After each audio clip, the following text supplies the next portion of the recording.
Cordial saludo para todos. Bienvenidos a su charla, Finanzas Personales del Instituto Tecnológico Metropolitano. Mi nombre es Fernando Esteban Posada Espinal, docente del Departamento de Finanzas de la Facultad de Ciencias Económicas y Administrativas. La idea de hoy es trabajar algunos tópicos generales que tienen que ver con el tema de finanzas personales. Espero que sea de su interés. Básicamente, la propuesta de trabajo para la sesión es la siguiente. Vamos a desarrollar inicialmente unos conceptos fundamentales, unos aspectos teóricos que tienen que ver con las finanzas personales. Posteriormente miraremos lo que es el presupuesto personal y familiar, cómo se construye, cómo se analiza, cómo se vivencia. Acto seguido vamos a trabajar conceptos del ahorro, la importancia, digamos, y la forma como debemos ahorrar de manera efectiva. Y finalmente miraremos algo relacionado con el tema de las inversiones y los créditos. ¿Qué alternativa tenemos desde la dinámica del sistema financiero?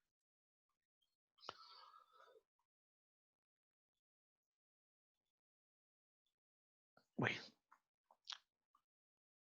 entonces, eh, uno de los conceptos, pues digamos, más utilizados o más comunes cuando hablamos de finanzas personales tiene que ver con la inteligencia financiera.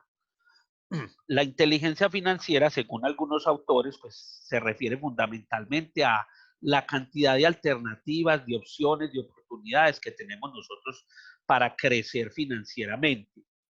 Parte, digamos, de tres elementos o de tres modelos, ¿cierto? De tres modos, estados en los que podemos ir avanzando paulatinamente. Lo primero es lo fundamental, la parte de la preparación, es decir, la educación financiera, cómo adquirimos esos conceptos, esas herramientas, esos hábitos y esas destrezas para poder lograr, digamos, nuestros objetivos financieros. Una vez hemos alcanzado esa etapa, tenemos la información, las herramientas, las bases suficientes, ya viene la inteligencia financiera, que es la parte analítica, la parte intuitiva, cómo realmente consideramos nosotros y evaluamos las distintas oportunidades o alternativas, y finalmente cómo las llevamos a cabo, cómo las hacemos ya prácticas y parte rutinaria o continua de nuestra vida, que es lo que se denomina la libertad financiera. Ya vamos a pasar simplemente de los objetivos a la acción. ¿Cuáles son algunos pilares básicos de las finanzas personales? Entonces, lo primero es establecer una línea base, un punto de partida, ¿sí? ¿Dónde estamos y hacia dónde queremos llegar? Trazarnos como parte de nuestra vida, así como tenemos metas desde el punto de vista personal, desde el punto de vista profesional, laboral, académico, tenerlo también desde el punto de vista financiero. ¿Qué es lo que tenemos? ¿Qué es lo que hemos logrado conseguir hasta ahora? ¿Y a dónde quisiéramos llegar? ¿En qué lugar, digamos, o en qué etapa financiera quisiéramos estar? Vienen tres etapas fundamentales, que son la etapa del ahorro, es la creación de patrimonio. La etapa de la inversión es cómo hacer crecer ese patrimonio, y una etapa, digamos, fundamental, que es la protección, el aseguramiento, digamos, de manera continua y permanente ese patrimonio. Obviamente, pues este concepto de patrimonio lo vamos a analizar un poco más en detalle para quienes no tienen un conocimiento, digamos, profundo en el tema. Eh, una herramienta muy útil que se, que se plantea desde las finanzas personales, como decíamos, la primera etapa es la etapa de conocimiento, de preparación. Entonces, ¿qué tanto conoce usted el comportamiento de sus finanzas? ¿Sí? Para eso, pues digamos que hay una serie de herramientas. Una de ellas es simplemente un test, un conjunto de preguntas. Son 26 preguntas que nos van a determinar. Son preguntas pues, muy sencillas que todos en algún momento nos hemos hecho o debemos conocer para saber qué tanto, qué tan seguros estamos nosotros de nuestros conocimientos y de nuestro quehacer cotidiano desde el punto de vista financiero. Entonces, llamémoslo autoevaluación diagnóstica de sus finanzas. Entonces, tiene como propósito que nos cuestionemos sobre la forma en que actualmente manejamos nuestras finanzas. A medida que nosotros vamos adquiriendo mayor preparación y mayor destreza, pues obviamente este proceso también va a mejorar. Y si seguramente hoy no tenemos la más alta calificación, es posible o se espera que con, digamos, una sólida formación en temas de finanzas personales, podamos a futuro tener un mayor conocimiento.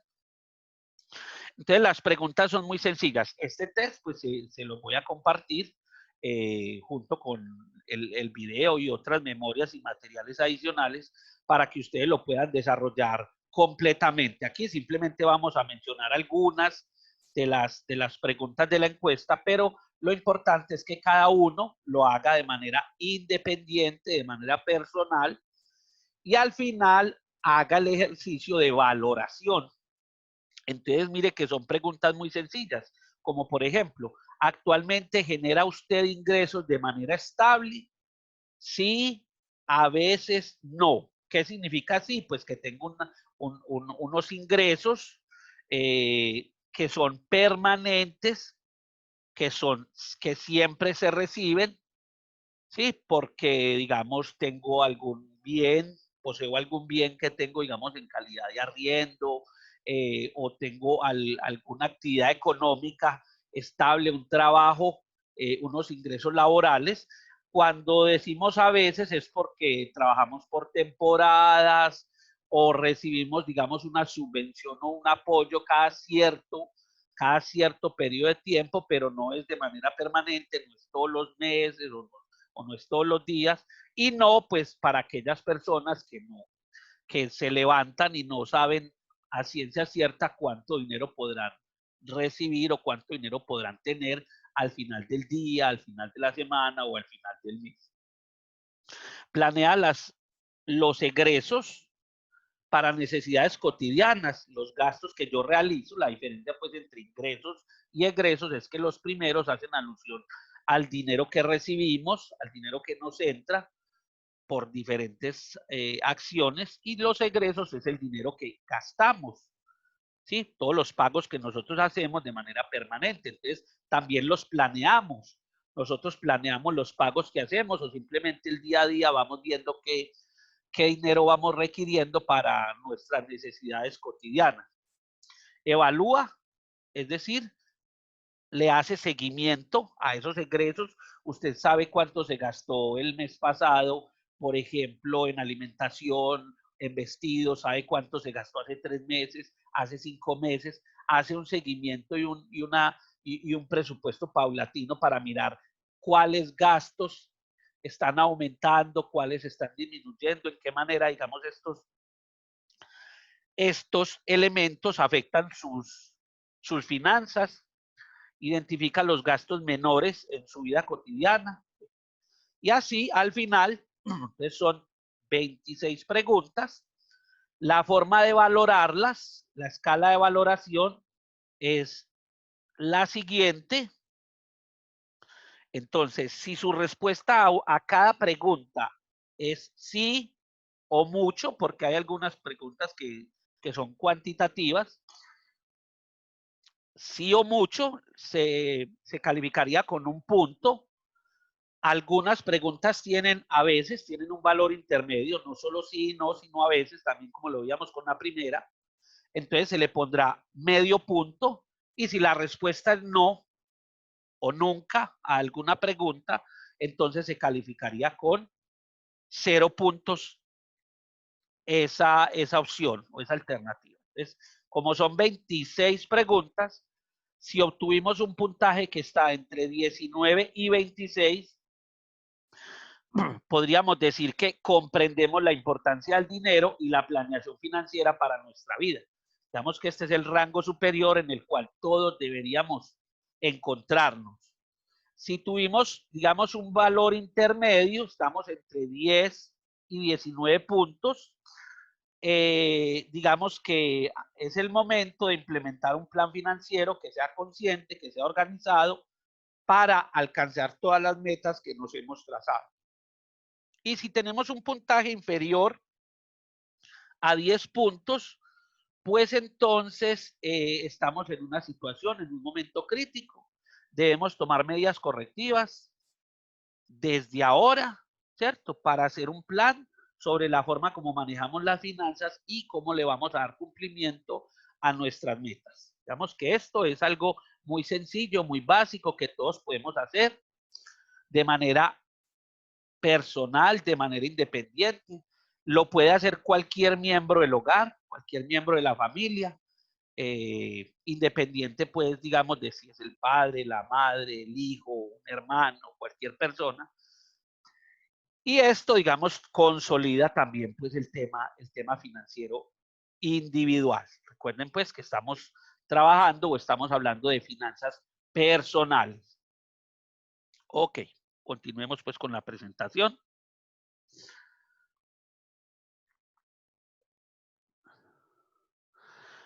Muy bien.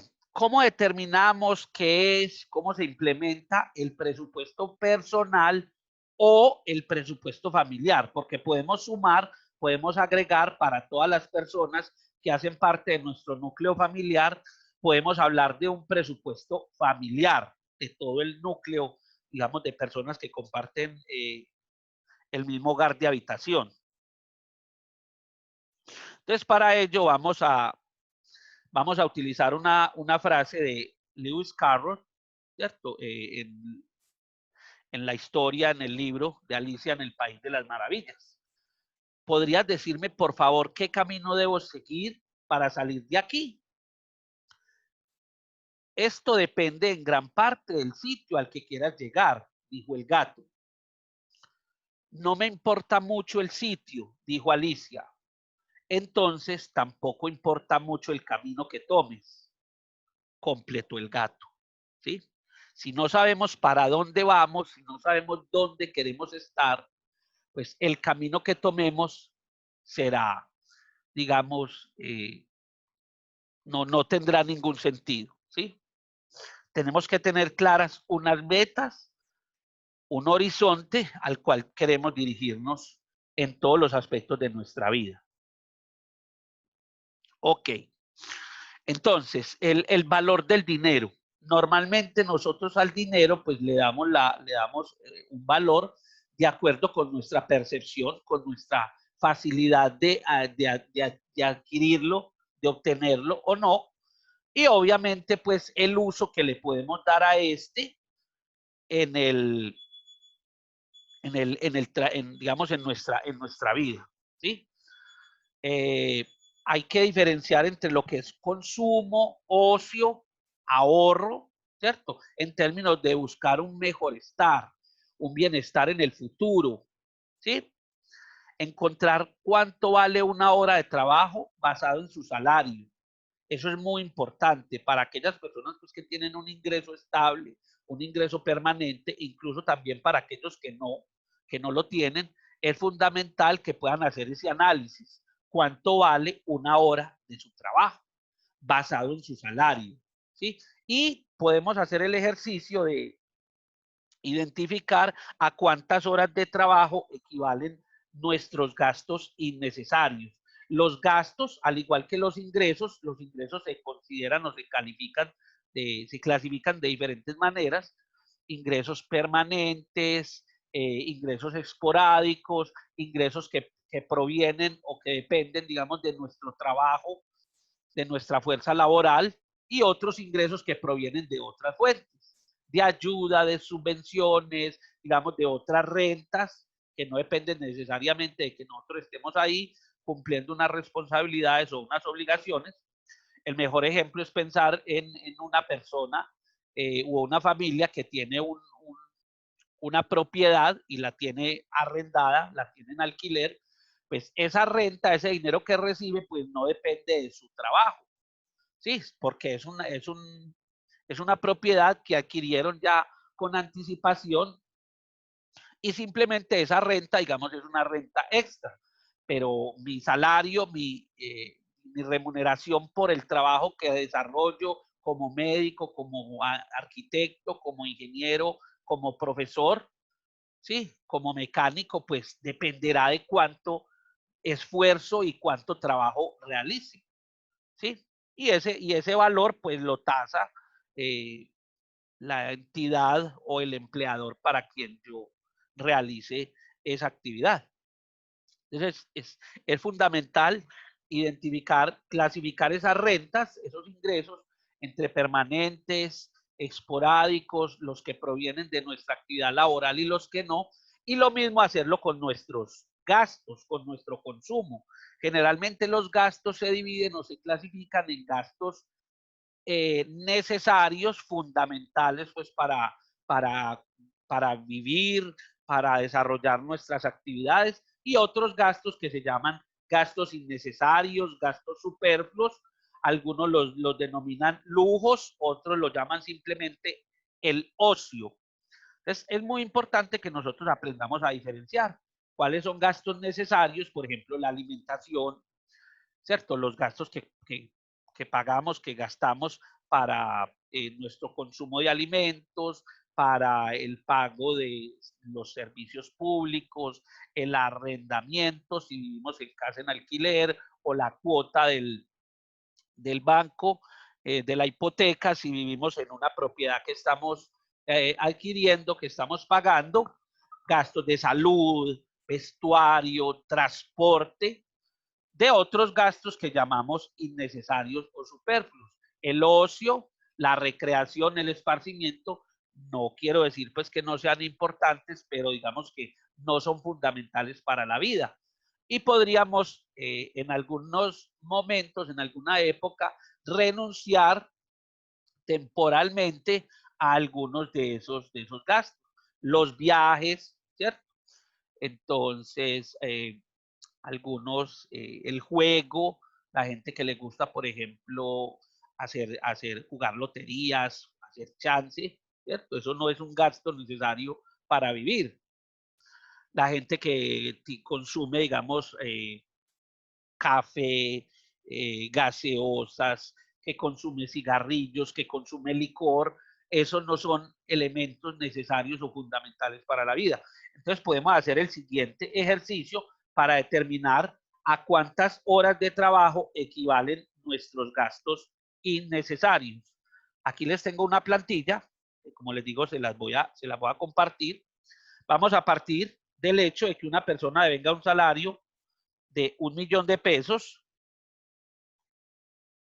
mensuales, es decir, que sobre una base de 8 horas diarias de trabajo por 30 días en el mes, el salario por hora sería equivalente a 4.167 pesos aproximadamente. Entonces pensemos en algunos gastos innecesarios. Esto se puede modificar, cada uno lo puede replantear de acuerdo con con los suyos, en particular comida chatarra. Supongamos que un fin de semana salgo a comer con mi familia para no cocinar en la casa y me gasto 50.000 pesos en esa comida. Eso equivale a 12 horas de trabajo, ¿sí? sobre mi salario. Es decir, en esa comida chatarra me estaría gastando el equivalente o a 12 horas, o dicho de otra manera, debería trabajar 12 horas o debí trabajar 12 horas para poder pagar esa comida chatarra que consumí. Los que compran cigarrillos, sí, no sé pues el valor exacto, pero supongamos que una cajetilla de cigarrillos vale 5.000 pesos. Es decir, que para poder consumir ese bien, tuve que haber trabajado 1.2 horas, una hora y un pedacito, digamos, de la jornada laboral.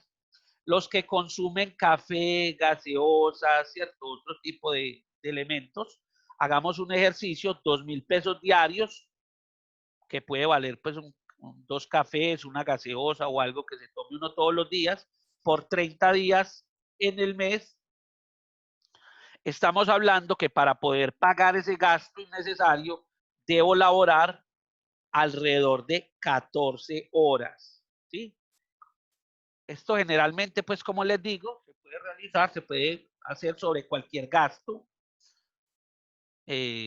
sea necesario o innecesario, ¿cierto? Cualquiera de ellos. Yo podría pensar o preguntarme cuántas horas de trabajo debo realizar para pagar los servicios públicos, para pagar el arriendo, para pagar el transporte, ¿cierto? Que realizo todos los días, para ir a mi sitio de estudio, a mi sitio de trabajo, o para pagar, no sé, la mensualidad del colegio de mis hijos, la ida a la peluquería, cualquier actividad se puede, digamos, se puede representar de esta manera. Generalmente nosotros en ocasiones decimos, pues, y creemos que el trabajo, digamos que es una labor dura, ¿sí? Entonces, una forma muy sencilla y muy fácil, digamos, de deshacernos de gastos innecesarios es haciendo esta relación. ¿Sí? Si creemos que trabajar es muy duro y que muchas veces somos pendientes del reloj en nuestra jornada laboral, esperando que pase el tiempo, si sabemos que trabajar, que una hora de trabajo para nosotros es tan dura, miren en lo que la estamos gastando, ¿sí? En qué elementos estamos gastando una hora o varias horas de nuestro trabajo. Creo que es la forma más sencilla de deshacernos de esos gastos innecesarios. Si nuestro ingreso mensual disminuye o aumenta, pues obviamente este valor hora, ¿cierto? Va a disminuir.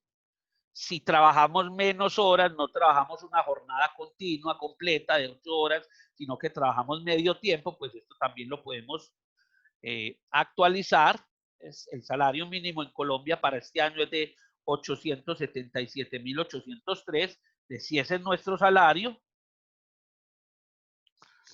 pues obviamente el costo en número de horas de trabajo de estos elementos, de estos bienes, va a aumentar significativamente. No cambia su costo monetario, pero sí cambia, digamos, en términos de horas, cuánto debemos dedicarle al pago de esos elementos. Aquí teníamos inicialmente 12 horas sobre un salario de 1.000.000 de pesos, ahora tenemos una relación de 13.7. Si nuestro salario aumenta 2.500.000 pesos, pues es obvio que esta relación va a disminuir.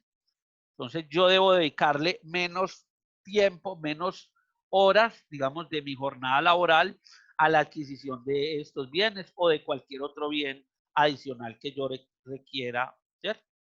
Puedo sumar acá al final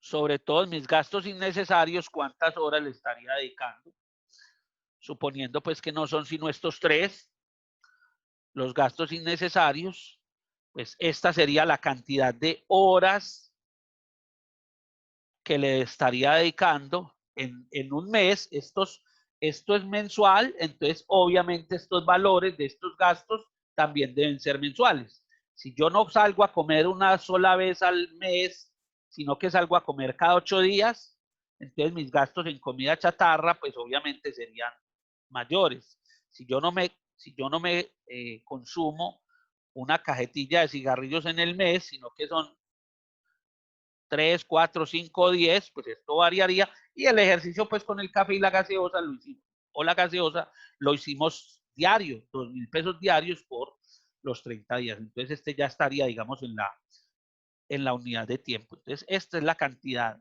de horas que debo trabajar remuneradas para poder pagar esos gastos innecesarios. Estoy casi seguro que si todos hacemos este ejercicio juicioso, incluimos absolutamente todo, pues esto nos va a dar nos va a pellizcar, nos va a hacer pensar en cómo podemos mejorar nuestras finanzas, así no tengamos un ingreso mayor, por lo menos en cómo podemos reducir esos gastos que tenemos. Muy bien, continuando.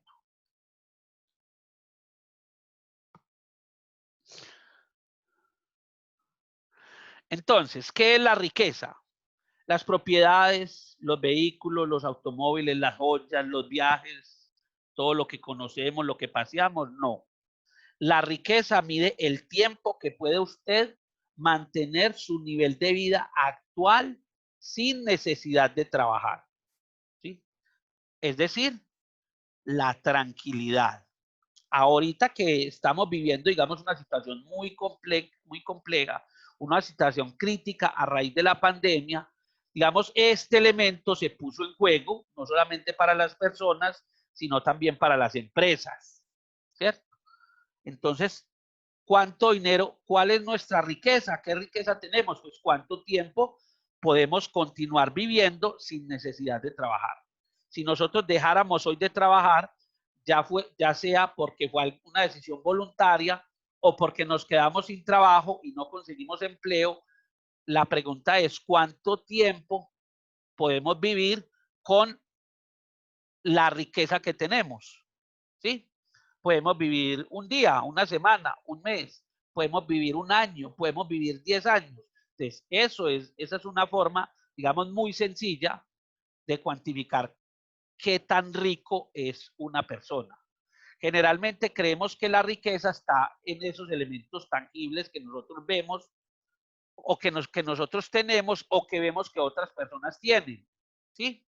Entonces hay una persona que tiene muchas propiedades, que tiene muchos bienes, que tiene muchos automóviles, que viaja mucho, que tiene un estilo de vida bastante costoso, que gasta mucho, que tiene muchas joyas, pero esa persona, si se quedara sin su fuente de ingresos principal, pues no podría vivir mucho, no podría continuar con ese estilo de vida. Alguien puede tener muchas propiedades, pero esas propiedades las puede estar pagando, ¿sí? Entonces tiene que trabajar para poder pagar esas propiedades. Si se queda sin trabajo, pues no podría continuar con ese estilo de vida, no podría continuar con el uso y el disfrute de esas propiedades, entonces tendría que venderlas. Lo mismo quien tenga un automóvil, ¿sí? Para poderlo sostener, pues tengo que trabajar, ¿cierto? Para poder costear sus seguros, la gasolina, su mantenimiento, los consumos que realizan, pues si yo me quedo sin trabajo, pues tendría que vender ese activo o vender las joyas o dejar de viajar, ¿cierto? Entonces, tenemos que tener muy claro qué es la riqueza y cómo la debemos medir objetivamente. Sí, a veces creemos que quien tiene muchas cosas es una persona muy rica, pero realmente esa persona lo que está es endeudada, tiene muchos activos, pero a su vez tiene muchas deudas, tiene mucho pasivo. Realmente la riqueza es el patrimonio, es la diferencia que hay entre el activo y el pasivo. El activo son los bienes que yo tengo, tangibles o intangibles, pero esos bienes se han adquirido con deuda o los he comprado yo con mi propio capital, con mi propio dinero. Entonces, mientras más endeudado esté yo, así tenga muchos activos, así tenga muchas cosas, realmente no soy una persona rica. Sí, no tengo riqueza. A medida que ese capital, que esas obligaciones van disminuyendo, se van liberando, pues, y mi patrimonio, y mis activos se mantienen, cada vez que aumente esa proporción del patrimonio, esa es la verdadera forma de medir la riqueza, ¿sí? En términos de tranquilidad. Si lo pensamos, pues, para una persona, ¿sí? O para una empresa, ¿sí? También esto aplica, obviamente, pues, con más rigurosidad y con más elementos para para las empresas, ¿sí? Entonces, les decía, activos son los bienes que generan un ingreso en efectivo.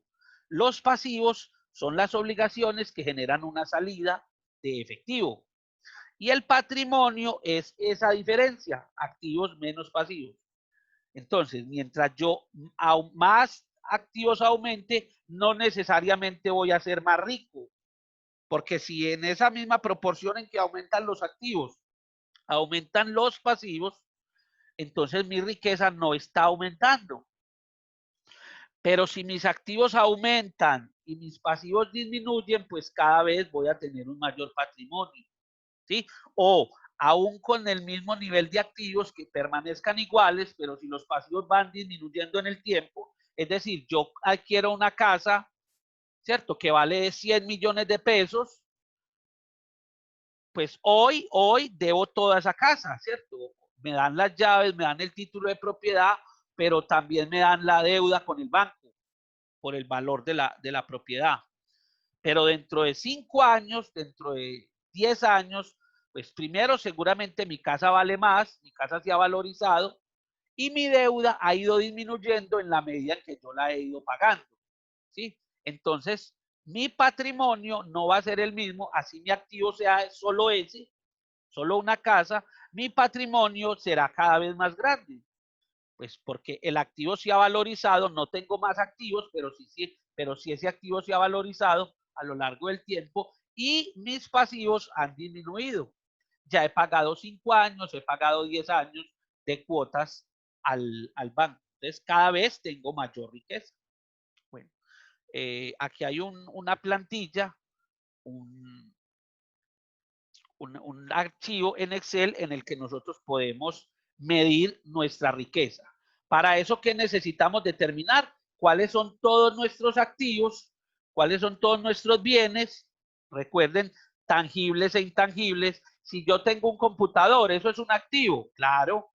Si yo tengo una moto, una nevera, un televisor, ¿eso es un activo? Sí. Si tengo una cuenta en el banco con un dinero, ¿eso es un activo? Claro que sí. Es todos los bienes que yo tenga y que puedan generar, ¿cierto?, un ingreso en efectivo. Y los pasivos son las obligaciones. Debo plata en la tienda, ¿cierto? Tengo una cuenta en la tienda. ¿Eso es un pasivo? Sí. Le debo plata al banco, le debo plata a un familiar, debo plata en la natillera, le debo plata a un pagadiario. ¿Esos son obligaciones? ¿Esos son pasivos? Claro que sí. Porque van a implicar, generan una salida de efectivo. ¿Sí? Esa deuda habrá que pagarla o se debe estar pagando permanentemente. La diferencia entre estos es lo que nos va a permitir a nosotros medir cuál es nuestra riqueza actual. Si nuestros activos suman 50 millones de pesos, todos los bienes que tenemos que tienen un valor, ¿cierto? Ojo, que lo importante de los activos es que deben tener un valor comercial. Sí, que alguien puede estar dispuesto a darnos una cantidad de dinero por ello. Porque hay activos o hay otros bienes que para nosotros tienen un valor sentimental, ¿cierto? Nosotros los atesoramos mucho, pero nadie, en caso de que quisiéramos venderlos, nadie está dispuesto a pagarnos por ellos. Entonces, esos no los debemos considerar como activos, ¿sí? Deben tener un valor en el mercado. Alguien debe estar dispuesto a darnos una cierta cantidad de dinero por ese elemento. Si mis activos suman 50 millones de pesos y mis pasivos, mis obligaciones suman 20, quiere decir que mi riqueza es de 30 millones de pesos. ¿Sí? Y recuerden que esa riqueza yo la puedo medir en términos de cuánto tiempo puedo continuar con mi estilo de vida, ¿sí?, sin necesidad de trabajar. Si yo hoy me quedo sin empleo, si mis fuentes de ingresos se reducen significativamente, ¿cuánto tiempo puedo vivir con ese patrimonio? ¿Sí? Entonces, si yo me gasto 1 millón de pesos mensuales y mi patrimonio dijimos que era de 30 millones de pesos, entonces mi riqueza me permitiría vivir tranquilamente, solamente, únicamente 30 meses, ¿sí? Es decir, que yo podría vivir tranquilamente solo 2 años y medio con esa riqueza que poseo actualmente. Entonces, gestión del balance. ¿Qué representa un patrimonio negativo? El patrimonio podría ser negativo. Recuerden que el patrimonio es esa diferencia entre ingresos y egresos. Hay gente que se sobreendeuda, que tiene más deudas que bienes, porque se puede endeudar en cosas que no representan activos, que no le van a generar un ingreso o un beneficio. Por ejemplo, un viaje. Obviamente, si yo compro un carro, si yo compro una nevera, si yo compro un computador, pues ese bien representa un activo en la medida en que me permite, que lo podría posteriormente vender y obtener un ingreso adicional. Pero si yo me endeudo, bueno, y me endeudo para comprar esa nevera, ese televisor, ese computador. Pero si yo me endeudo, por ejemplo, para hacer un viaje al extranjero, al final, cuando venga, pues tengo seguramente muchas fotos, muchos recuerdos, una satisfacción del tiempo que disfruté, que compartí, pero eso no es un activo, ¿cierto? Yo me endeudé para generar un gasto. Sigue la deuda, ¿cierto? Pero yo ese viaje no se lo puedo, una vez lo hice, una vez lo disfruté, yo no se lo puedo vender a nadie. Entonces hay personas que se sobreendeudan y por lo tanto pueden llegar a tener un patrimonio negativo. Son mayores sus obligaciones que los activos que tienen para soportarlos, ¿sí? Entonces, deberíamos vender activos para pagar todas nuestras deudas, ¿cierto? Es la pregunta. Entonces, ¿cuándo nos encontramos en un equilibrio? Cuando los activos permiten mantener los costos de los pasivos que lo generan. ¿Esto qué nos quiere decir? Lo que les manifestaba ahorita. Tenemos que tener claros que esos pasivos deben realmente financiar es la adquisición de activos, no gastos. No es normal que una persona se endeude, como les decía ahorita, pues para viajar. Si yo quiero hacer un viaje, si yo quiero pasear, lo normal es que yo previamente ahorre para ello, ¿sí? Y con el dinero que él recoja, con el dinero que alcance a acumular, pues planifico los gastos que voy a tener en ese viaje, ¿sí? Somos muy dados a gastar, a consumir, a comprar, pero no caemos en cuenta, ¿sí? Que esas obligaciones nos van a acompañar durante mucho tiempo. Nos compramos un celular, por ejemplo, un smartphone de gama alta, un equipo muy costoso, lo compramos a crédito y no caemos en cuenta que esos bienes pierden valor muy rápidamente, se vuelven obsoletos muy rápidamente. Entonces compramos un celular de 3 millones de pesos, lo pagamos a 2 años, pero no caemos en cuenta que en un año ese celular ya va a estar obsoleto. Ya lo vamos a tener que cambiar por otro. Y que si lo vamos a vender dentro de un año, ¿cierto? No nos van a dar en ningún momento ni lo que pagamos por él, ni lo que necesitamos para comprar otro celular en ese momento, ¿sí? Entonces pierden valor más rápidamente nuestros activos que, que la manera o de la manera en que se reducen o disminuyen nuestras obligaciones. Esas son malas decisiones financieras, ¿sí? Cuando yo me compro un celular y lo financio a 2 años o a 3 años, pero tengo claro que dentro de un año voy a tener que volver a cambiar de equipo, porque ese equipo ya en un año va a ser un equipo, digamos, obsoleto, ¿sí? O cuando, por ejemplo, vamos a mercar y pagamos un mercado que nos va a durar 15 días, lo pagamos con una tarjeta de crédito y financiamos esa deuda a 6, a 12 o a 24 meses, ¿sí? Entonces, eso no es planificar bien los gastos, ¿cierto? Y nuestras obligaciones. Las finanzas están relacionadas con el ciclo de vida de los seres humanos. Todos atravesamos por diferentes fases en nuestro ciclo de vida y también, digamos, nuestras finanzas a sí mismos se van comportando de acuerdo con el grado de productividad que nosotros tenemos y la forma como gestionamos o como generamos ingresos.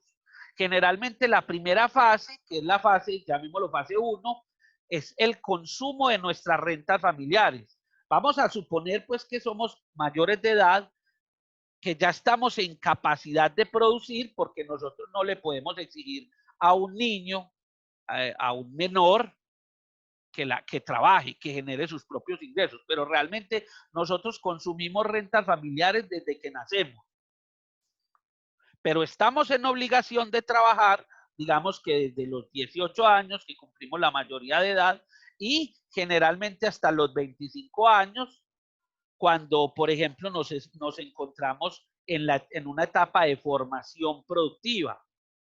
¿Sí? Entonces aquí vamos a hacer un consumo de rentas familiares. Nos vamos a gastar el dinero de nuestros parientes.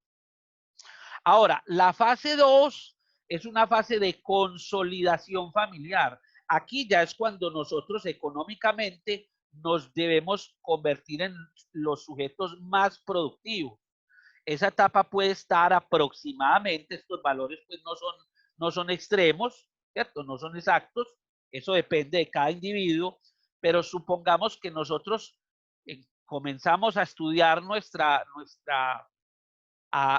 carrera a los 18 años, entre los 18 y los 25 terminamos de estudiar y ya debemos hacer una consolidación de nuestros ingresos desde los 25 más o menos hasta los 50, 60 años.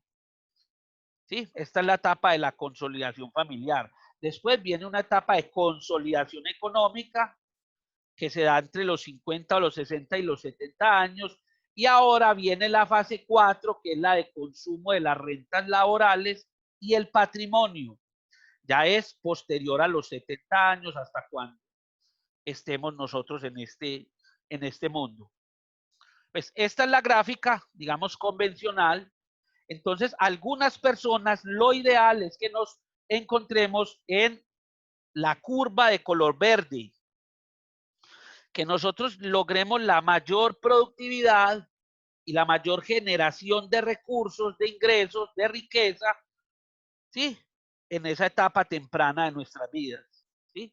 Y que lo hagamos, pues, obviamente, con una buena formación. Entonces, aquí ingresamos a la universidad, ¿cierto? Los que así lo deseen. Los que no estudian, pues deberán ser productivos más al comienzo. Entonces, mientras uno está estudiando en la universidad, pues tiende a generar menos ingresos porque tiene una mayor dedicación de su tiempo es a la formación, mientras que el que no desea estudiar, pues debe comenzar a trabajar, ¿cierto?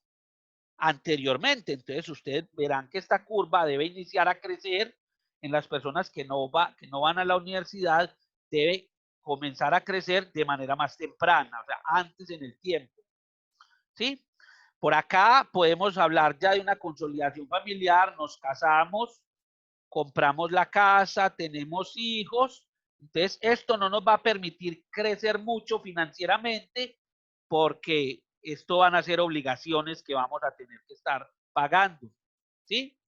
La consolidación del hogar, la compra de la casa, los hijos, pues generan más egresos que ingresos. Por acá ya vamos a hablar de una consolidación de una jubilación, el fin del pago de la hipoteca de la casa.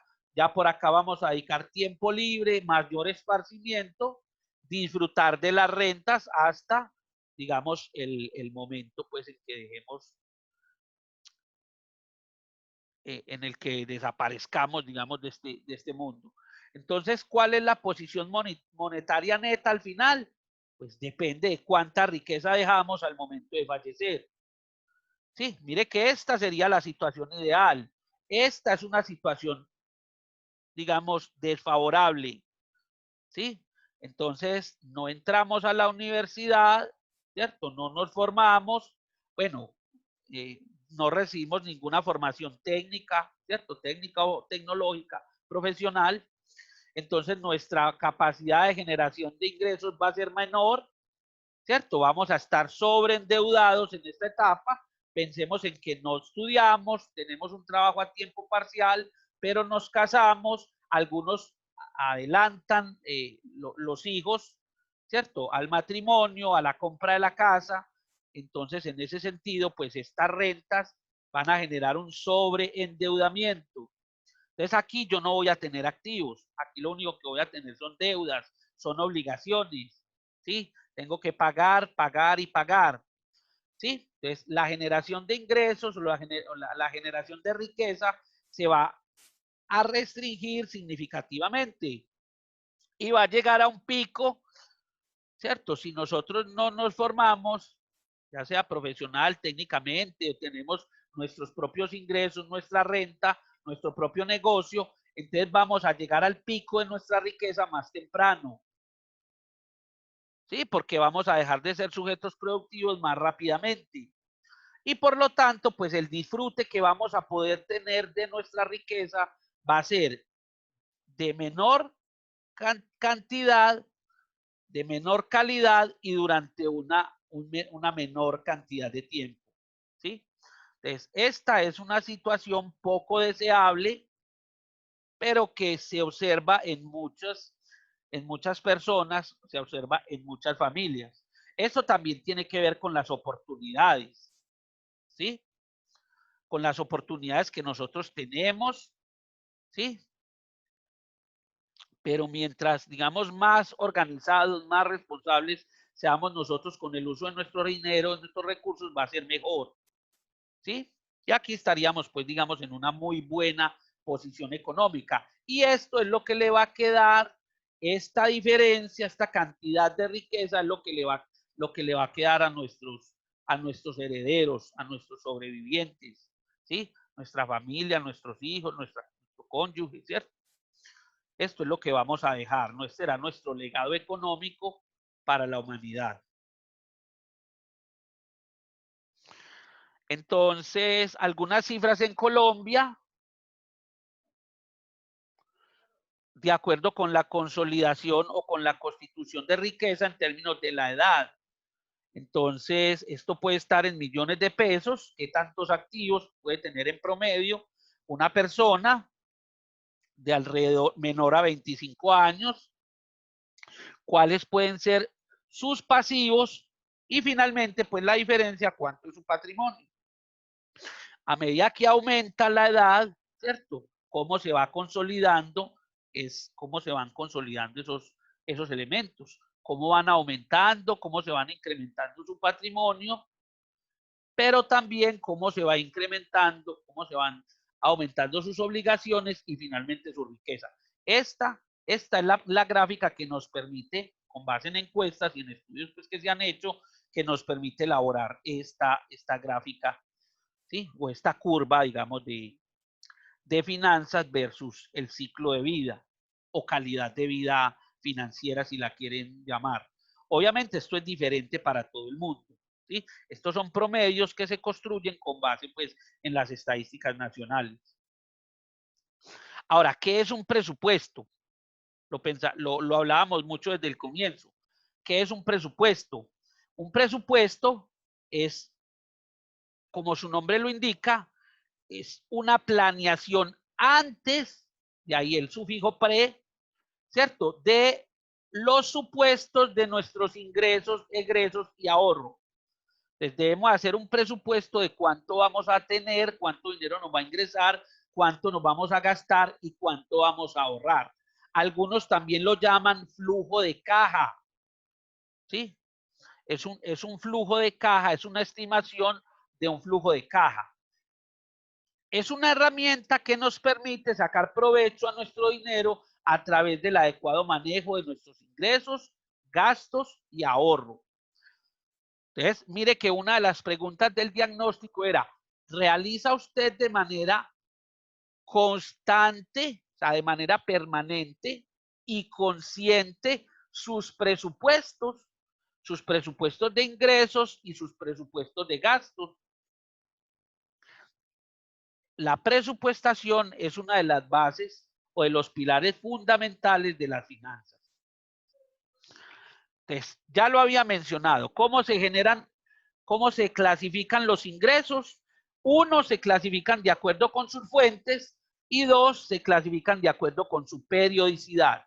Los ingresos, desde el punto de vista de sus fuentes, se clasifican en ingresos laborales y en ingresos financieros o provenientes de activos. Es cuando yo trabajo a tiempo parcial en un restaurante como cajero, pues tengo unos ingresos, recibo un salario cada mes o cada quincena por ir a trabajar a ese sitio. ¿Sí? Entonces ese sería un ingreso laboral. O si vendo zapatos, pues en un local, pues también mis ingresos dependerían de que vaya a trabajar todos los días y abrir el puesto de trabajo. Los ingresos financieros o aquellos que provienen de activos, pues no dependen de la capacidad ni del tiempo de dedicación laboral.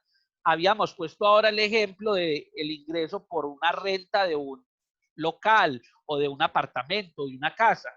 Es decir, yo tengo alquilado un local y recibo una renta mensualmente de 1.000.000 de pesos, pues esa no es una renta laboral, proviene de un activo, proviene de una propiedad que yo tengo, ¿sí? Y cada mes recibiré pues el arriendo de esa propiedad. Y la periodicidad pues es constante o variable. El que tenga un trabajo a tiempo parcial o a tiempo completo, pues recibirá unos ingresos de manera constante, de acuerdo con sus contratos laborales. Ah, bueno, yo tengo un contrato a un año, entonces sé que durante ese año voy a tener de manera permanente, de manera constante, ese ingreso periódico mensual o quincenal. El de los zapatos, el señor de la tienda de zapatos, pues tendrá unos ingresos variables, laborales o provenientes de un activo, pero serán variables, ¿sí? Dependerán de cuántos zapatos venda todos los días en ese negocio. Las personas que trabajan por comisiones generalmente reciben una parte de su salario constante y otra parte de su salario variable, que depende de las ventas, ¿sí? De qué tan productivo, de qué tan eficiente sea en su labor comercial. Eso es muy importante diferenciarlo y tener claro y separado en el presupuesto cuáles ingresos provienen de las rentas laborales, de ingresos laborales, y cuáles ingresos provienen de otras fuentes, ¿sí? Y lo mismo la periodicidad. ¿Cómo clasificamos los egresos, los gastos? Generalmente los clasificamos en prioritarios o necesarios y en deseos o lujos o innecesarios, que era lo que les estaba mencionando ahorita con el ejemplo, ¿sí? Entonces, tenemos que presentar nuestro presupuesto separando también, clasificando nuestros egresos en aquellos que son prioritarios o necesarios, que deben ser los primeros que deben aparecer en el presupuesto, y al final los lujos, los deseos, los ingresos innecesarios. ¿Qué características tienen los egresos que son prioritarios o necesarios? La primera es que son constantes. Yo tengo que alimentarme todos los días. Yo tengo que pagar los servicios públicos cada mes. Tengo que pagar el arriendo o la cuota del apartamento cada mes. ¿Sí? Generalmente ocupan la mayor parte de nuestros gastos. En términos de magnitud, son los más representativos. Si lo llevamos al ejercicio que hacíamos ahorita del tiempo, del número de horas que debemos ocupar de nuestros ingresos al pago de esos egresos, generalmente representan la mayor cantidad del tiempo. ¿Sí? Tercera característica, no nos gusta pagarlos. ¿Sí? Cuando hablamos de los seguros, de los servicios, cuando hablamos de los impuestos, son cosas que a uno no le gusta pagar, ¿sí? Y generalmente están controlados. ¿Qué quiere decir eso? Que se pueden presupuestar y se pueden estimar durante una cierta cantidad de tiempo con mucha precisión. Eso significa que están controlados. Entre ellos encontramos la vivienda, los pagos de servicios públicos, los gastos de alimentación, educación, transporte, servicios médicos, manutención. ¿Sí? Esos son los egresos prioritarios o necesarios. ¿Cuáles son las características de los innecesarios? Llamemos los deseos o lujos. Primera, que no son constantes. ¿Sí? Es decir, yo no todos los días o no cada 8 días me doy un viaje, voy a cine, ¿sí? Compro una joya. Es placentero pagarlos. Claro, como son deseos, como parten de nuestros deseos, pues nos gusta gastar dinero en esos elementos, ¿sí? ¿A quién no le gusta salir de viaje? Pues de viaje de placer, ¿sí? ¿A quién no le gusta comprarse cosas para sí o comprarle cosas para regalar a las personas queridas? Es placentero pagarlos, ¿sí? Y lo otro es que no están controlados, ¿sí? Como parten del deseo, generalmente esos gastos se hacen por impulso. Nos dejamos muchas veces guiar por la publicidad. Entonces, por las promociones, nos tentan las promociones. Entonces, no están controlados porque no sabemos cuándo el comercio nos va a tentar con promociones para hacer esos gastos. ¿Cuáles son algunos de ellos? Cuidado personal, la peluquería, el salón de belleza, el spa, hace parte, digamos, de esos deseos o lujos. La recreación y el entretenimiento, entonces les decía ahorita, los viajes, las salidas a cine, las idas a comer fuera de la casa, ¿sí? Las mascotas, ¿sí? También representan un gasto importante, cada vez más representativo en nuestros hogares, ¿sí? Bueno, y dentro de los gastos de mascotas ya hay que incluir un montón de cosas, porque, digamos, en tiempos de nuestros abuelos, a las mascotas las alimentaban con los sobrados de la casa. Entonces, no habían veterinarios o poco se hablaba, digamos, del bienestar y la salud de los animales, ¿sí? Pero ya hay que comprarle alimento especializado para los animales, ¿sí? Vacunas, servicios médicos, incluso medicina prepagada, hasta planes preexequiales y seguros de vida para las mascotas. La parte de tecnología, el ejemplo que les ponía ahorita con el celular, ¿sí? Yo puedo tener un celular, pero el nivel de avance o de desarrollo, pues depende de ese nivel de avance, pues dependerá su costo. ¿Sí? Entonces hay celulares desde 50,000 pesos hasta 2 y 3 millones de pesos. Lo mismo computadores, lo mismo tablets, videojuegos, bueno, todo lo que tiene que ver con tecnología. Ocio, diversión, ¿sí? También tiene que ver un poco como con recreación y entretenimiento. Pero entonces algunas otras actividades de esparción, de ocio, de diversión que tiene la gente. Y otro tipo de deseos, ¿cierto? Ya pensando pues en cualquier otra particularidad. Esos son los deseos, los egresos que son de lujo o innecesarios. Ahora hablemos del ahorro. ¿Qué es el ahorro? ¿Para qué sirve el ahorro? ¿Cómo nos concientizamos nosotros de la necesidad de ahorrar? Generalmente siempre representamos el ahorro con una alcancía o con una matica que va creciendo a lo largo del tiempo. Aquí aparece esta matica sembrada en monedas, ¿sí? Con la alcancía también se representa. ¿Qué es el ahorro? El excedente resultante de nuestros ingresos menos los egresos. Así como la riqueza era la diferencia entre nuestros activos menos nuestros pasivos, el ahorro es la diferencia entre el dinero que a nosotros nos ingresa, nos llega, nos entra periódicamente y aquel dinero que sale con la misma periodicidad, con la misma frecuencia. Entonces vamos a suponer que los ingresos representan el 100% de nuestro dinero. Entonces vamos a sacar primero los gastos prioritarios que pueden estar alrededor de entre el 60 y el 70% de esos ingresos. O sea, de 100 pesos que yo recibo, me estaré gastando en esos activos, en esos elementos prioritarios, entre el 60 y el 70%. Y el lujo, ¿cierto? Los deseos, los gastos innecesarios, pueden estar entre el 30 y el 40%. Entonces, la pregunta que surge es, y el excedente para el ahorro, ¿dónde está?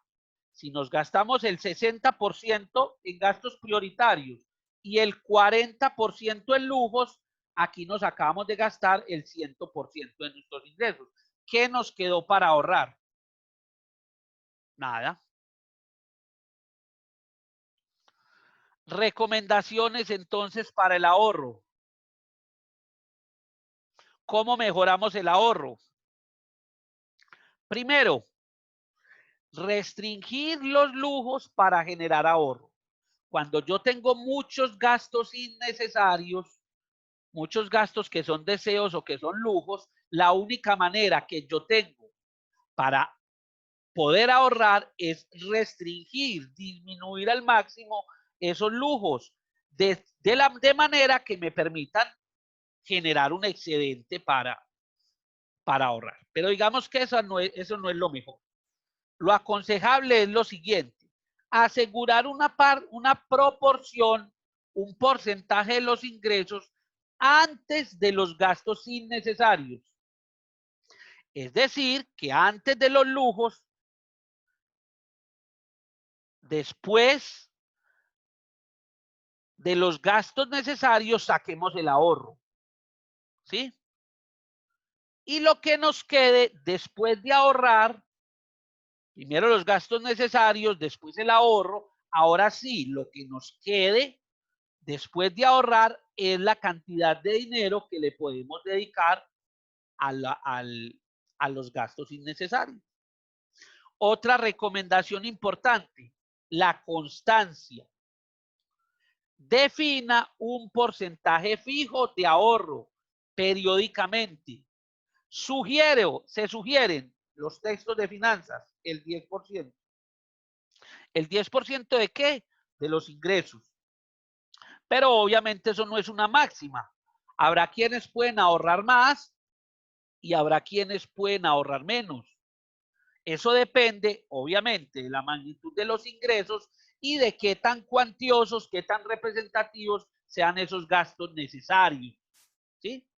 Habrá momentos en donde yo puedo ahorrar más y habrá otros momentos donde puedo ahorrar menos. ¿Sí? Si se puede hacer un ahorro periódico, un ahorro permanente, mucho mejor. Y vuelvo, insisto, pues una sugerencia es un 10%. En resumen de lo que hemos visto hasta ahora, ¿en qué consiste el plan financiero? En establecer una línea de partida financiera. Hoy, ¿qué tengo en términos de mis activos, en términos de mis pasivos, en términos de mis patrimonios? Y también determinar cuáles son mis ingresos y cuáles son mis gastos necesarios e innecesarios y por lo tanto establecer el ahorro. Listo. Construir una línea de tiempo financiero. Recuerden el ciclo de vida. Entonces, ¿estoy consumiendo rentas familiares o estoy consolidando mis rentas personales? ¿O estoy ya en la etapa de consolidación de mi patrimonio, terminando mi etapa productiva? ¿O ya estoy en la etapa final de mi vida, ya estoy consumiendo las rentas y el patrimonio que acumulé? Ahora, definir mis metas sería la tarea siguiente. ¿Qué quiero tener y en qué momento del tiempo lo quiero lograr? Y generar reservas acorde a esas metas fijadas. Entonces yo acabé de empezar la universidad o acabé de empezar a trabajar y yo quiero dentro de 2 años tener ya mi propio vehículo. O dentro de 5 años quiero dar una cuota inicial para una casa. O nos acabamos de casar, vamos a planear un hijo o unos hijos en el futuro. O queremos hacer un viaje de luna de miel, ¿cierto? Todos esos planes y metas tienen que estar establecidos y tienen que tener un plan financiero. ¿Cómo voy a pagar esas metas que tengo? Recuerden, lo más aconsejable para cumplir esas metas es empezar con el ahorro, ¿sí? Es más fácil que yo le diga a mi familia: vamos a ahorrar para que en diciembre nos vamos a pasear y tener un ahorro y que si me falta algo, pues pueda acceder, digamos, a algún recurso extra, a decirle a mi familia hoy, bueno, este fin de semana nos vamos de viaje y vamos a pagar con la tarjeta de crédito o vamos a hacer un préstamo para pagar ese viaje. Recuerden, volvemos del paseo y lo único que nos queda, además de las fotos y de los recuerdos, son las obligaciones que adquirimos para pagar. Entonces, es mejor ahorrar y gastar que gastar con endeudamiento. Eso es lo principal. Plan de ahorro. ¿Cómo definimos un plan de ahorro? Entonces, aquí hay muchas alternativas, hay simuladores que encontramos en el mercado para poder hacer ese plan de ahorros. Vamos a poner dos ejemplos muy sencillos. El primero, conocemos el monto final, ¿cierto? Perdón, conocemos el objetivo de tiempo, pero nos limita el monto a ahorrar. Vamos a suponer que tenemos la cantidad, conocemos la cantidad de dinero que queremos o que podemos ahorrar y queremos saber cuánto podemos tener al final. Entonces, aquí hay un ejemplo, hay un simulador de una entidad financiera cualquiera. Vamos a ingresar.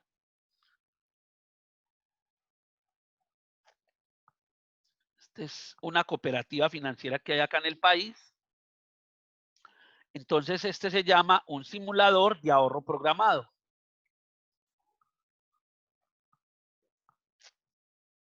Supongamos que nosotros podemos ahorrar 100,000 pesos mensuales.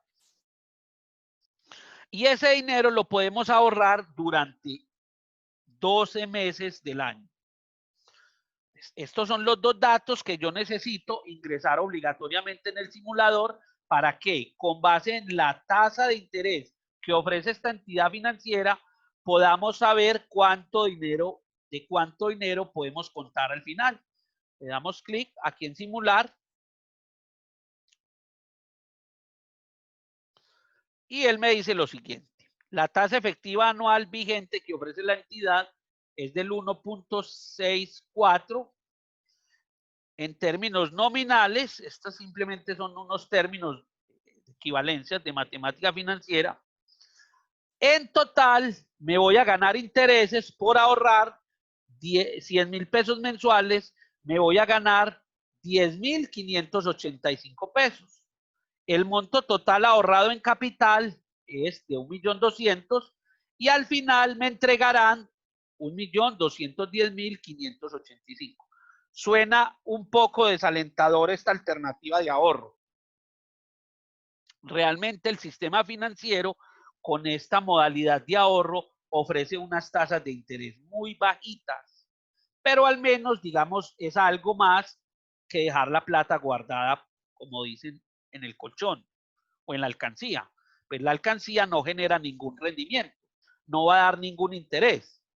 Por lo menos acá se van a ganar 10,585. Ahora, ¿qué puedo hacer? Comparar con otras alternativas, comparar con otras entidades. Aquí simplemente, pues por efectos del tiempo, les dejé una, pero por allá más adelante les pongo una tabla donde hago una comparación de varias entidades. ¿Sí? Esta sería pues como la primera forma. Bueno, quiero modificar esto. Ah, bueno, no, vamos a ahorrar 500,000 pesos, no durante 12 meses, sino durante 60 meses. ¿Sí? O sea, durante 5 años voy a ahorrar 500,000 pesos mensuales. Démosle clic en simular y vamos a ver los resultados. Entonces, mire que la tasa de interés ya es diferente por el monto y por el tiempo que ofrece la entidad. Entonces ya me ofrece una tasa del 6%.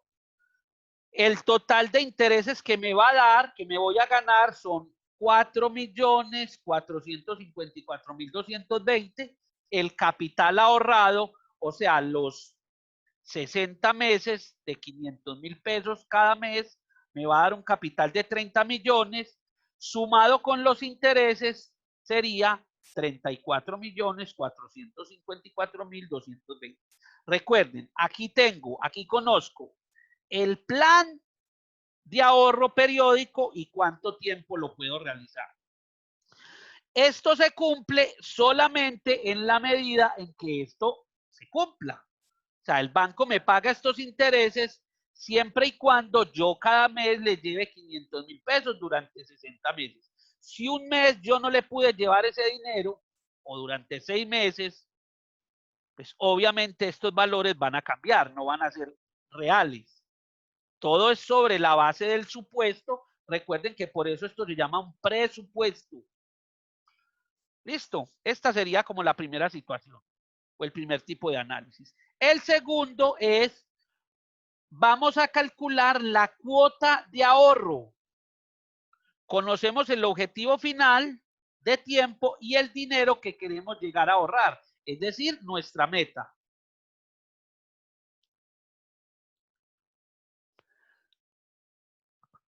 Ay, perdón, que aquí tengo un error.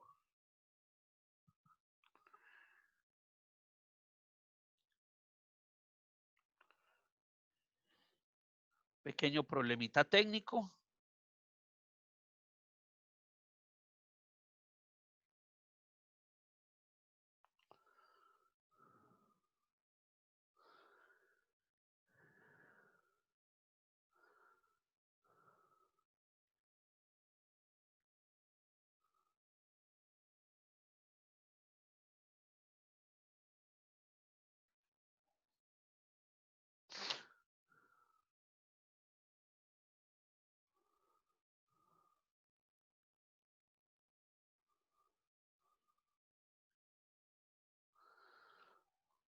Pequeño problemita técnico.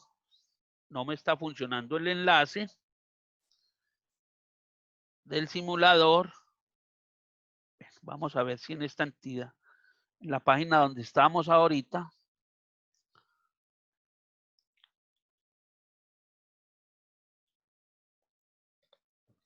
vamos a ver si encontramos el otro simulador.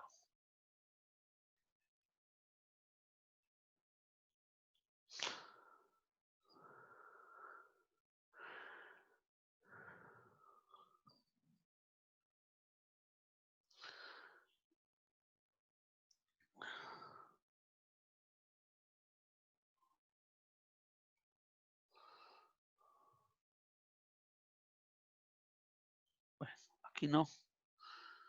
aquí no nos aparece, yo lo voy a hacer en Excel. Voy a hacer aquí una hoja de cálculo nueva. Y este es más sencillo. Entonces, ¿cuál es nuestra meta? ¿Sí? ¿Cuánto dinero queremos tener al final? ¿Cuánto tiempo? ¿Cuánto tiempo vamos a hacer ese ahorro? ¿Cuál es la tasa de interés?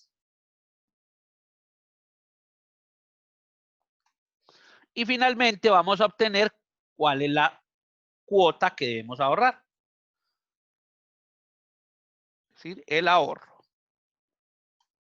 Entonces, supongamos que queremos comprar un carro, ¿cierto? Un carro, y ese carro nos vale 32 millones de pesos. ¿Sí?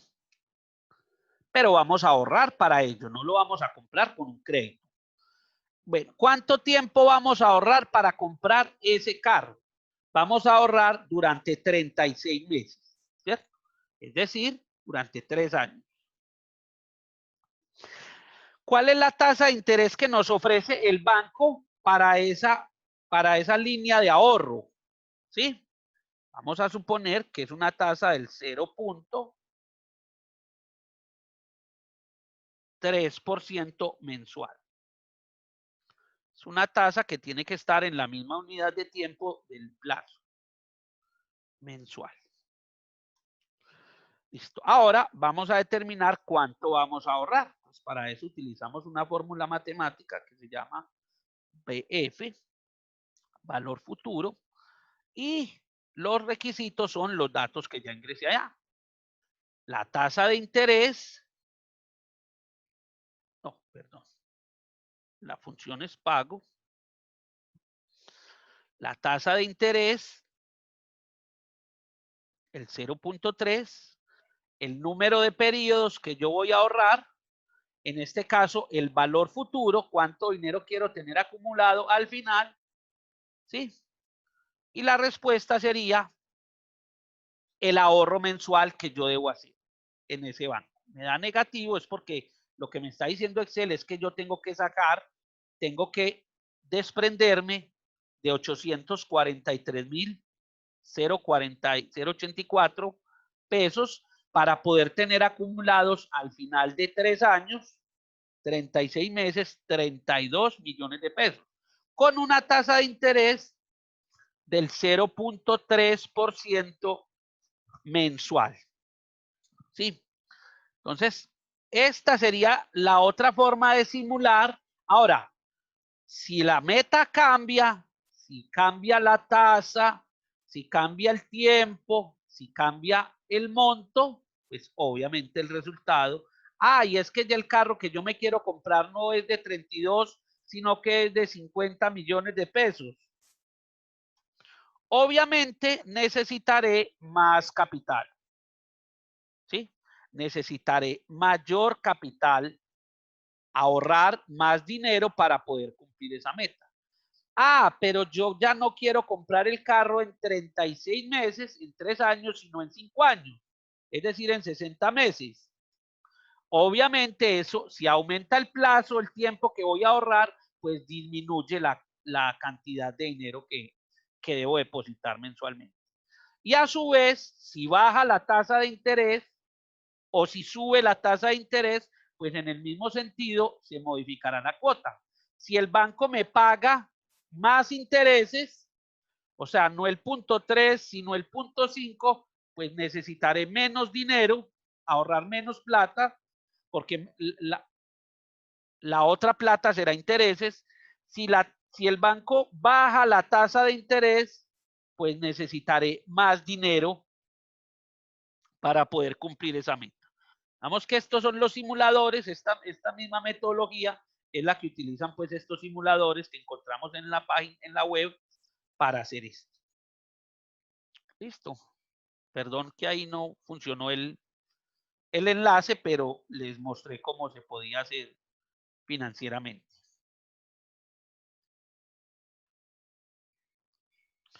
¿Cómo puedo invertir? ¿Cuáles son las alternativas de ahorro que se tienen? En cuentas de ahorro, en CDTs, en CDATs, en otros instrumentos financieros que se llaman las fiducias o en algunos otros instrumentos que tiene el mercado bursátil para ello. Ustedes han escuchado hablar de acciones, de bonos, todo eso. Son alternativas a las que pueden acceder también las personas naturales. No se necesitan montos muy grandes de inversión o de ahorro para lograr. La diferencia entre ahorro e inversión radica fundamentalmente en el momento de tiempo. Cuando nosotros hablamos del ahorro periódico, estamos hablando de cuentas de ahorro, de cuentas corrientes, de la natillera convencional. La inversión requiere un desembolso de dinero inicial, grande, significativo.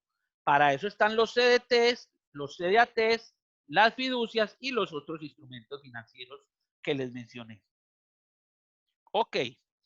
Ahora vamos a hablar, ya pasamos el tema del ahorro, el tema de la inversión, pensemos ya en la financiación, ¿sí? En la forma como podemos comprar, como podemos adquirir esos bienes, cómo podemos cumplir esas metas desde el punto de vista del endeudamiento, de la generación de pasivos.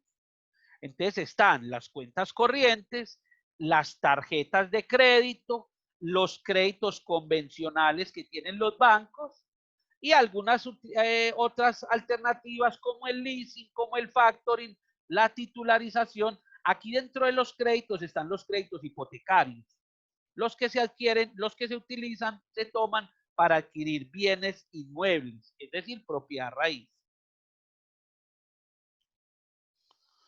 Bueno, listo, ya lo de las cuentas de ahorros lo mencioné significativamente, es la forma más sencilla, más fácil de guardar el dinero. generando intereses, se retira en cualquier momento, pueden haber transferencias entre cuentas de ahorro en el mismo banco o con otras entidades bancarias, se pueden hacer débitos automáticos, es decir, se pueden hacer retiros generalmente con el plástico, con la tarjeta, en cajeros electrónicos o en corresponsales bancarios o en otras entidades autorizadas, y se pueden realizar compras en establecimientos de comercio. Generalmente hay unos costos asociados al manejo de ese plástico, que son cuotas de manejo, los pagos por retiros o transferencias y el gravamen a los movimientos financieros, que en algunas ocasiones se les llama 3 por 1000, 4 por 1000, dependiendo pues de la tasa que esté establecida en ese momento. Bueno, aquí hay un simulador, un CDAT, se le llama certificado de depósito a término. En este caso, el dinero se entrega, se guarda desde el momento inicial durante un tiempo determinado, genera intereses más altos que una cuenta de ahorros. El CDT puede ser al vencimiento o pueden realizarse pagos periódicos, necesita un capital mínimo y el tiempo mínimo de plazo es de 30 días, aunque pueden ser otros periodos superiores como 60, 90, 120, 180 días, es decir, medio año o un año completo. Se puede vender por endoso si yo necesito el dinero y me faltan, no sé, me faltan 90 días, pues yo puedo negociar ese título con otra persona que me lo compre y me entregue una suma de dinero. Generalmente hay un costo que es la retención en la fuente, es un impuesto que cobra el Estado sobre los intereses, es decir, sobre la rentabilidad de ese dinero. Y vamos a ver aquí un simulador. También con otra entidad financiera. Entonces, este lo llaman CDT tradicional. La pregunta es, ¿cuánto dinero quiero invertir? Me dice que el monto mínimo es de 500,000 pesos. Entonces, vamos a suponer que nosotros tenemos 5 millones de pesos para invertir. ¿Cuál es el plazo? Miren todos los plazos que ofrece esta entidad financiera. Desde 2 meses hasta 15 meses. Vamos a poner un año, es decir, 12 meses. Listo. Periodicidad para pago de los intereses. Este banco solo me ofrece la opción de devolverme los intereses al final. Listo. Vamos a calcular los rendimientos. Listo. Monto a invertir 5 millones de pesos. El plazo son 12 meses. El dinero me lo entregan al final. La tasa de interés que se va a liquidar es del 4.7%. Sobre los intereses, el gobierno va a generar una retención en la fuente, es decir, un impuesto del 4%, que suma 9.400 pesos. El valor total del dinero que me va a entregar el banco, es decir, capital más intereses, es de 5.225.600 pesos. Noten que aquí ya están descontados los impuestos, es decir, los 9.400 pesos. ¿Cuánto es el total de rendimientos? ¿Cuánto suman los intereses? 235.000 pesos. Este sería el total de intereses que me gano, pero habría que restarle 9.400 pesos de impuestos que me cobra el gobierno. Y esto sería la cantidad que el banco finalmente me entregaría al cabo de un año. Es otra modalidad pues de ahorro o de inversión que existe, digamos, convencionalmente en las entidades financieras.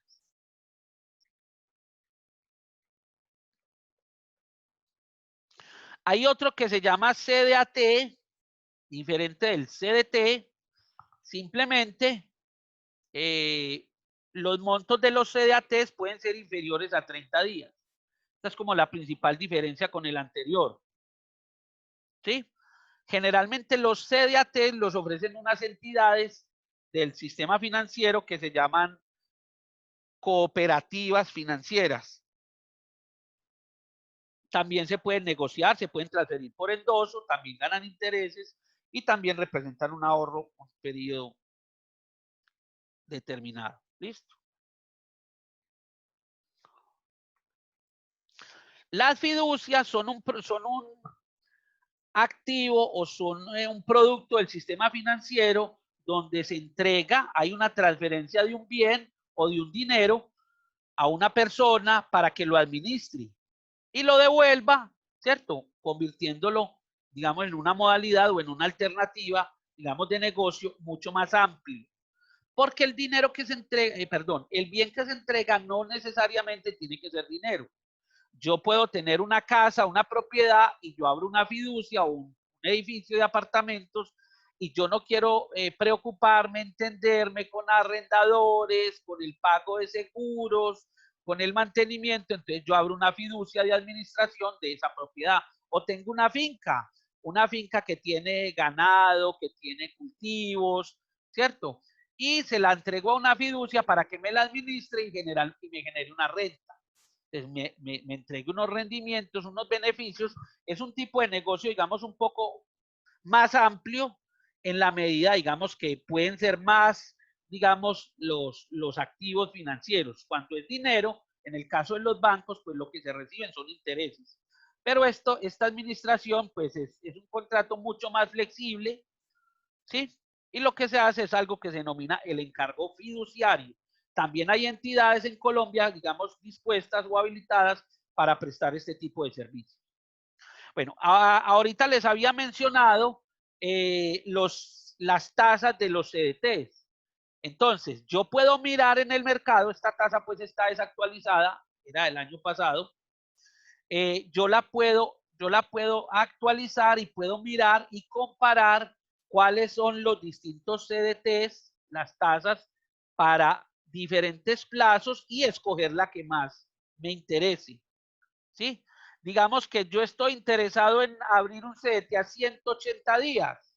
Entonces buscaré de todas estas entidades cuál es la que ofrece la mayor rentabilidad. Si ustedes observan, una entidad que se llama Banca Mía, en el caso de los CDTs a 180 días es quien ofrece la mayor rentabilidad. Y así lo puedo hacer para diferentes plazos. Hay, digamos, otros elementos que no se han considerado aquí que dependen, por ejemplo, del monto. Algunas entidades ofrecen tasas diferenciales para montos distintos. No es lo mismo la tasa para 1 millón de pesos que para 5, para 10 o para 50 millones de pesos. Entonces, premian a mayor tiempo, mayor tasa, pero también premian a mayor cantidad de dinero, ¿cierto? A mayor suma, digamos, entregada, también pueden ofrecer una tasa de interés más alta. En el caso de las fiducias, también encontramos en el mercado, digamos, diferentes alternativas.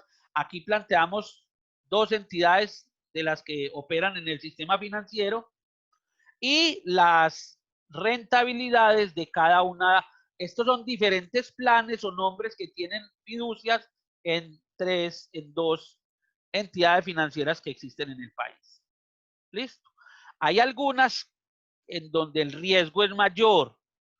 Sí, obviamente la tasa de interés que ofrecen aumenta en términos de ese riesgo. ¿Sí? Ventajas de las cuentas corrientes, ofrecen una mayor liquidez, pueden tener cheques o tarjetas de débito, a diferencia de las cuentas de ahorro. En las cuentas corrientes yo puedo gastar más de lo que tengo depositado, ¿sí? A través del sobregiro. Entonces yo puedo expedir cheques. Se pueden realizar pagos con los cheques sin solicitar créditos. Se pueden hacer sobregiros, se pueden hacer retiros con cheques en otras entidades. Hay unos costos asociados al manejo de las cuentas corrientes. Algunos son similares a los de las cuentas de ahorro, ¿cierto? Generalmente los costos de las transacciones son más altos.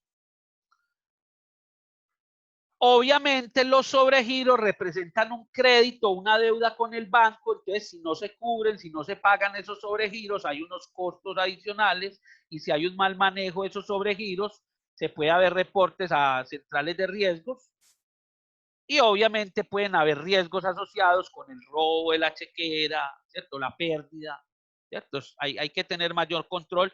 Con las cuentas de ahorros, pues también hay que tener mucho control. Normalmente con las cuentas de ahorros no le dan a uno una chequera, sino que le dan una libreta de ahorros, aunque ya es digamos, es un servicio muy en desuso.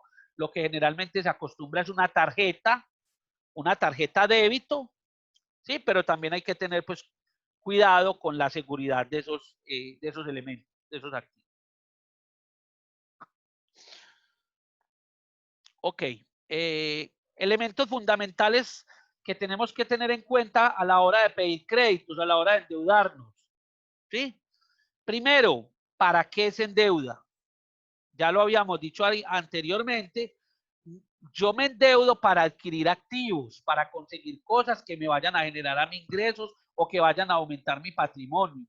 No es normal, no es común, yo no me debería endeudar con un banco para pagar el mercado, pues, o por lo menos no a largo plazo, no me debería endeudar para hacer un viaje, para pagar un gusto, un deseo, un gasto innecesario.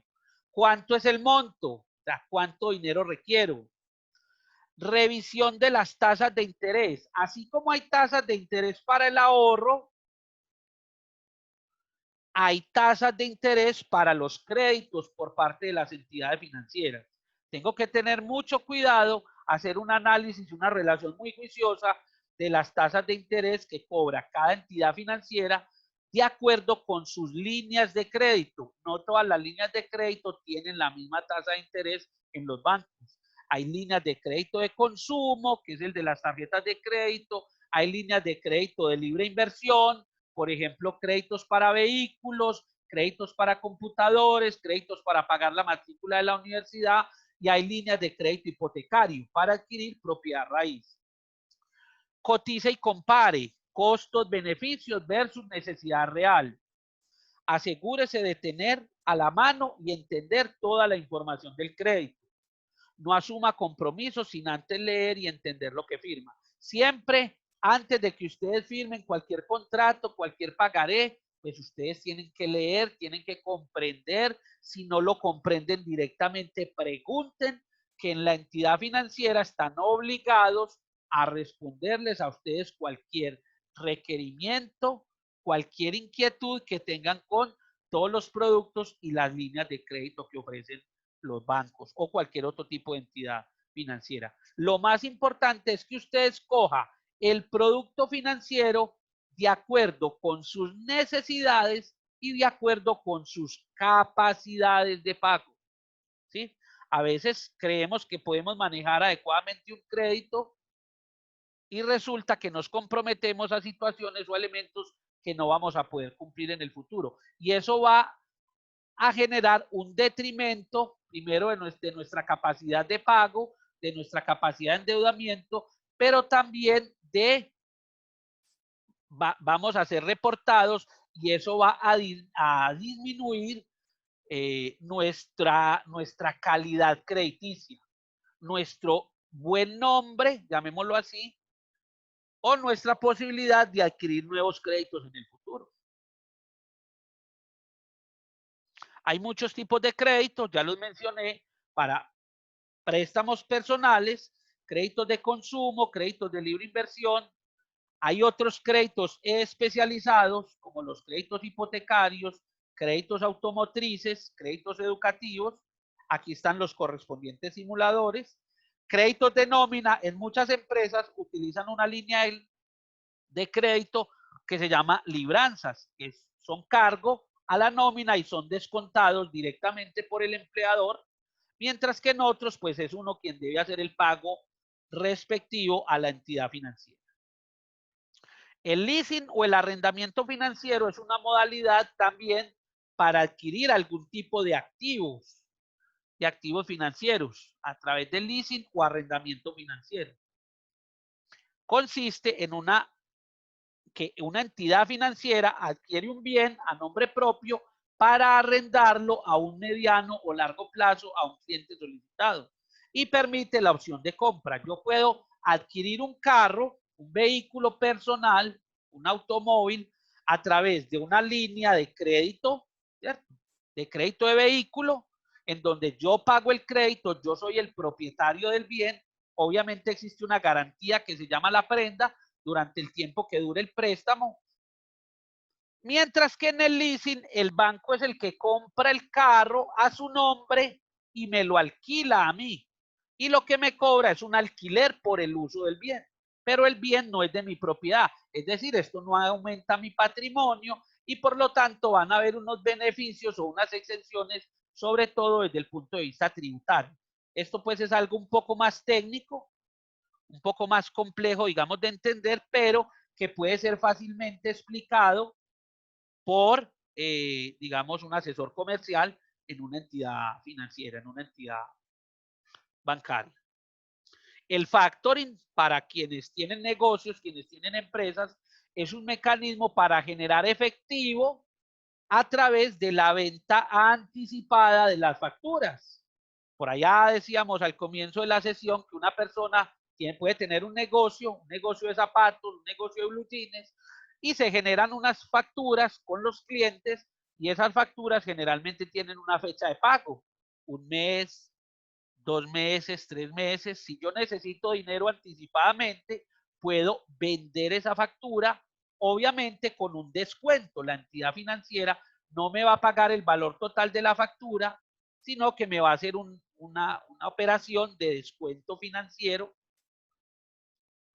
y me va a entregar un efectivo que puedo necesitar para alguna eventualidad. Hay titularizaciones, ya esto tiene que ver con activos financieros del mercado bursátil. Es otra estrategia muy utilizada para adquirir bienes, títulos, valores a través de unas sociedades comisionistas, como pueden ser las sociedades comisionistas de bolsa, las fiduciarias o algunas entidades bancarias. Creo que con esto pues espero haber dado cumplimiento al objetivo de la presentación, darles un panorama general de lo que tiene que ver con las finanzas personales, entendiendo pues que hay algunos aspectos técnicos en los que no quise, digamos, profundizar o ahondar por el tipo de público general al que va dirigido este video. Les agradezco mucho por su atención y que tengan todos ustedes un muy feliz día.